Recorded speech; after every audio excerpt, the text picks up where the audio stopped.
Recently, I've seen that a few people are mixed up or confused with where we are at story-wise in Star Wars: The Old Republic, so I figured now was a good time to make a video that explains things clearly.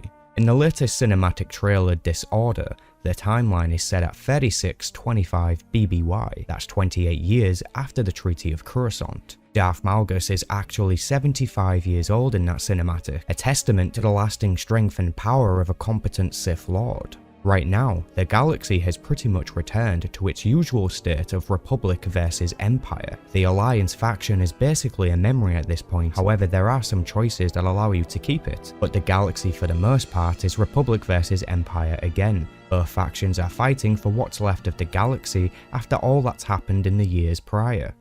Let's catch up on the story a little bit from before Legacy of the Sith started, so rewind roughly 2 or 3 years. The Eternal Empire is defeated and the galaxy is at peace from Zakuul and the threats that Arkan, Valen and Valkorion posed. The Alliance can dissolve and rejoin either the Republic or Empire. Darth Malgus returned to the Sith Empire at this point. We later find out that Malgus had been frozen in carbonite in the years between we last saw him. The former writer of the game insists that this did not happen, however, leaked footage of Malgus in a carbonite block would prove otherwise. So this isn't gonna necessarily play the way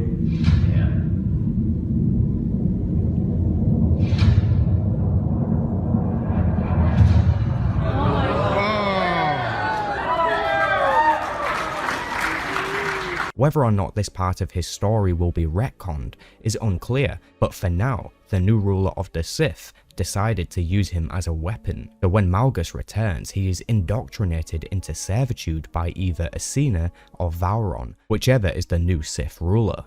Because of course, Malgus chose to abandon the Sith Empire many years ago and create a new one. Of course that failed and here we are. Malgus does not want to be aligned with the Sith Empire anymore, but his cybernetic augments and bound will would force him into it. As time goes on, Malgus is able to break free of his indoctrination and escape.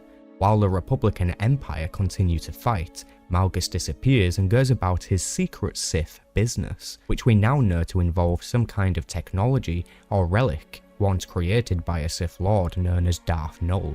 After Malgus escapes his servitude, the story once again reveals that the Sith Emperor, Tenebrae, is still quote-unquote alive. If you recall, we entered the mindscape of Satele Shan and defeated the Sith Emperor from within, destroying his essence forever. After ending the Emperor's story, we quickly returned to Republic versus Empire. Darth Malgus had been spotted on Dantooine, so teams from both the Empire and Republic went to investigate. They both found an imprint of Malgus's presence at the Jedi Temple, but were left with no other clues. Malgus's plans were unknown. We suspect that he was interested in the same techniques the Jedi used against Revan many years ago, force powers that could manipulate a person's mind and memories. However, that is just speculation at this point. The Republic and Empire go through some filler story on Manaan and with the Mandos here and there. Eventually, Sith Intelligence and Republic SIS got word of an ancient Sith temple on the world of Elom. An Imperial team and Republic team are sent to Elom to investigate. This is actually the entire cinematic of Disorder. The Republic team was Master Or and his Padawan Sahar, and the Imperial team was this guy here. So this is where the story gets really interesting, and it highlights some of the negatives and dark sides of Jedi recruitment. The giant spinning machine we see in the trailer is capable of locating or perhaps naming individuals in the galaxy who the Jedi rejected for training. During the trailer, we see Jedi Master Or testing 2 small Twi'leks in their capability of the Force. They are brother and sister. However, Master Or senses little potential in the boy, or perhaps even senses darkness in his heart. Therefore, he was rejected for training. It proved that the Jedi showed a bias, even to slave aliens who could clearly have a better life with the Jedi. They chose to reject almost anyone who didn't meet their so-called criteria. When the Padawan in the trailer realizes this, she questions her master's decisions. Even more interesting is that the Jedi Master attempted to destroy the holocron that was feeding the giant machine. Give me the plans. can still find your brother. Showing that he had an agenda, or perhaps even knew about the holocron and machine beforehand. The machine itself was constructed, we believe, by Darth Null. It was the device that basically located Force-talented individuals for the Sith Emperor himself, when he was alive anyways. It's now a dormant machine, or was. Those they found with the machine would eventually become the Emperor's children.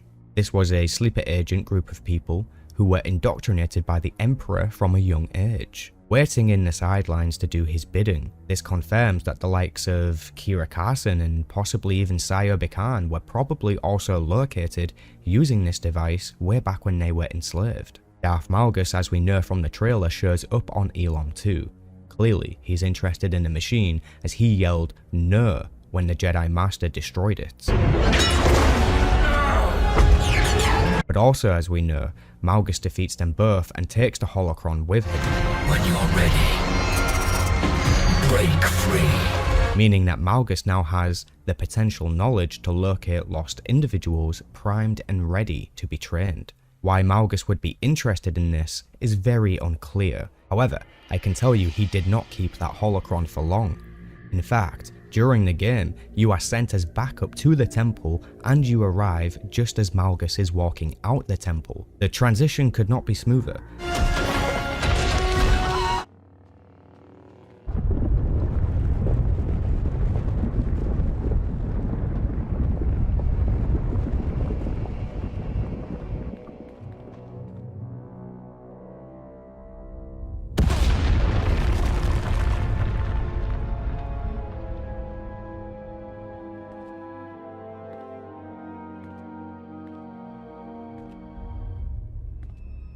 You.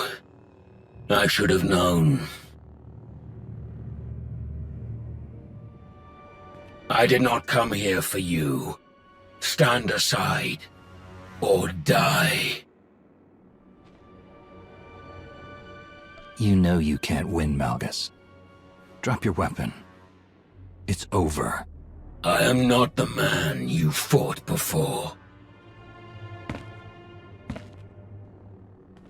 My destiny, the fate of the galaxy, lies before me. Nothing can stop what is to come. Not even you.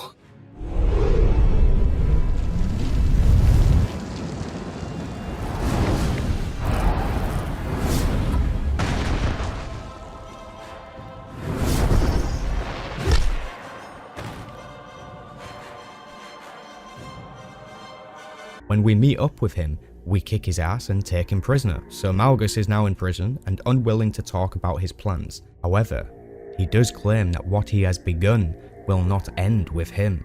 The story is yet to unfold more and it could be on the horizon soon. If you enjoyed this video, then be sure to subscribe so you don't miss another. Be sure to check out my full Darth Malgus explained video. Thanks for watching everyone, may the Force be with you.